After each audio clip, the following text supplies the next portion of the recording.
Holy moly, there's a lot of you guys out there. How you doing?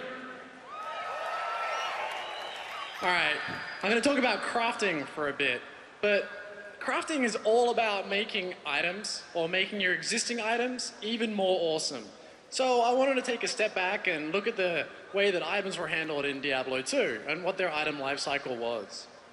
You kind of got items from two different sources in Diablo 2. You could buy it from a vendor, or you could do what I've done here, kill Andariel and get awesome Trident.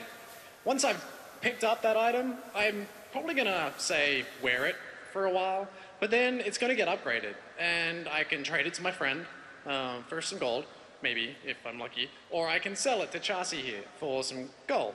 What do I do with that gold? Well, you could gamble it with Geed. Geed allowed you to buy these unidentified items for like crazy amounts of gold or crazy little amounts of gold, and then you identified them and found out what it was. The system is actually really cool because it gave you access to some super powerful items, but a lot of people had a really negative experience when they first tried it out, so they never really went back and kept on doing it again and again and again. So you just end up hoarding all of your gold. And that's not really a life cycle. That's just, you know, a pub with no beer. And that makes Andrew really, really sad. So what are some of the things that we're doing in Diablo 3 to make this item life cycle better? First off, I want to talk about the Mystic. The Mystic is where you go if you want to enhance your items. She can take any item that you have, like your chest piece or your bracers, and she can add an enhancement to it. The enhancements are a wide array of things, like Gold Find or Magic Find, but also increase core stats. There's also a whole bunch of things that you can do for, like, that's class related. So for example here, it increases hatred regeneration by 0.83 per second on a one-handed weapon. The interesting thing about enhancements in Diablo 3 as opposed to WoW is they're actually random. So that 0.83 per second, that actually has a chance, like the bottom line for that is 0.66 per second. So you can see up here I've enhanced my Keen Axe of Storms with hatred regen, and I've gotten the bottom. It's like 0.66 per second. I can reapply that enhancement and have a chance of actually making it better and making it get to the top end of that range. The awesome thing about that is, as you're leveling up, you know, you apply the enhancement and that's good enough at it's maybe like middle range. But at the end game, by applying these enhancements, you can get like really super powerful enhancements on your items that you wouldn't ordinarily be able to get by investing time and resources into that. And of course, she really facilitates aberrant builds. What is that?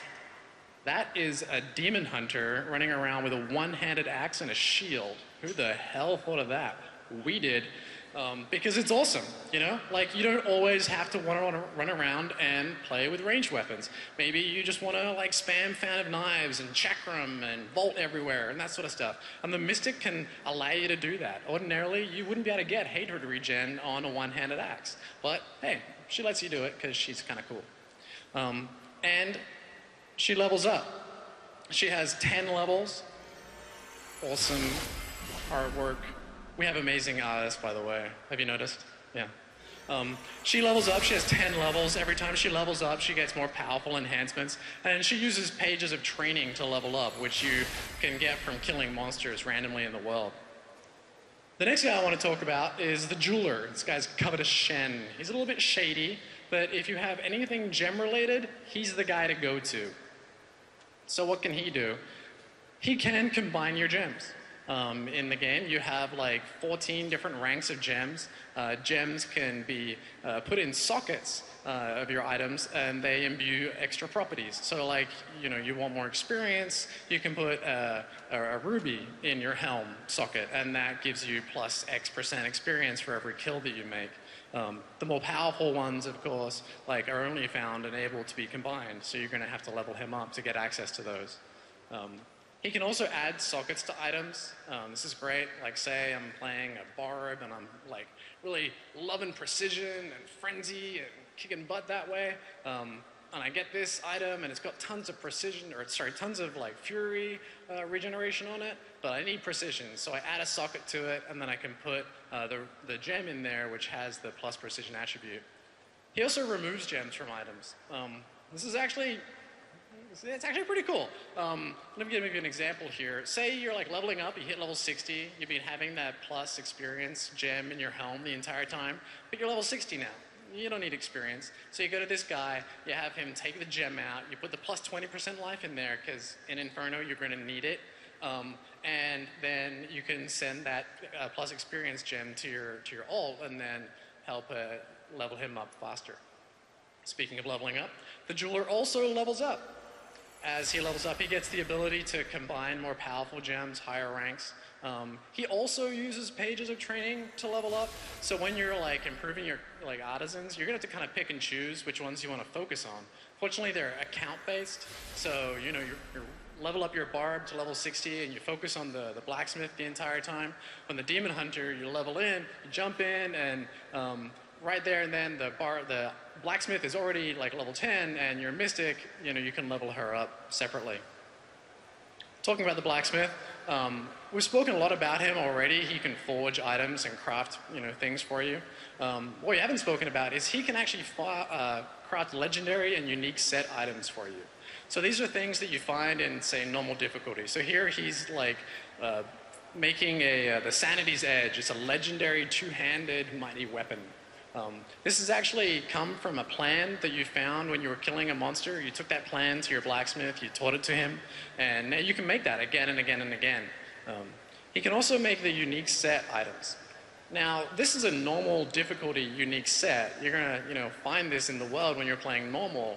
The tricky thing about Diablo is that these items can drop from anything. It's not like you can pick one boss and just go and farm that for your set. So we figured, hey, let's, you know, make it a little bit easier for you guys. And once you get this plan, you can then craft every item in this set to get the set bonus. So here I've crafted Born's Pauldrons, the shoulder pieces, and his Seething Rage, the one-handed sword. I've crafted those so I can wear them and get the set bonus. Makes it way easier. I mean, in Inferno, you're still going to be like farming unique sets and that sort of stuff, but this is just a really great way of ensuring that as you're progressing through the game, you can still get the cool factor out of these things. So how does the Diablo 3 item lifecycle look with all those added features? Well, when an item's born, it can come from a vendor or from a loot drop. It can also come from crafting or, of course, from the auction house. So what do I do with it? I can wear it. Probably definitely going to wear it if I buy it off the auction house. When I'm done with it, I can sell it. That gives me gold for repairs or for crafting or forging more gear. I can salvage it, and I can actually sell those salvage components on the auction house. I can use them to enhance my existing items. I can put it on the auction house directly, make gold, make money. Who doesn't like that? Or I can trade it. I can help twink out my characters, or I can, you know, give it to my friend and be nice.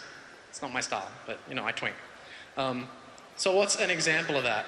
So say I'm playing through the game, and I get a loot drop. I don't really need it, it's not an upgrade, so I decide to salvage it. Salvage it into some components that I put for sale up on the auction house. Someone buys that, win, rock and roll, I made some gold. I keep on playing for a while, and then next week I go and like look on the auction house and see a wicked one-handed axe that's just like perfect for me. I decide to buy that from the auction house. I didn't know that that was actually crafted from the same salvage components that I sold on the auction house a week earlier. That's a life cycle, and that makes Andrew happy. And of course, we have some awesome item artwork that we just wanted to show off. It didn't fit in anywhere else, but these are all the awesome items that you're going to be doing and playing with.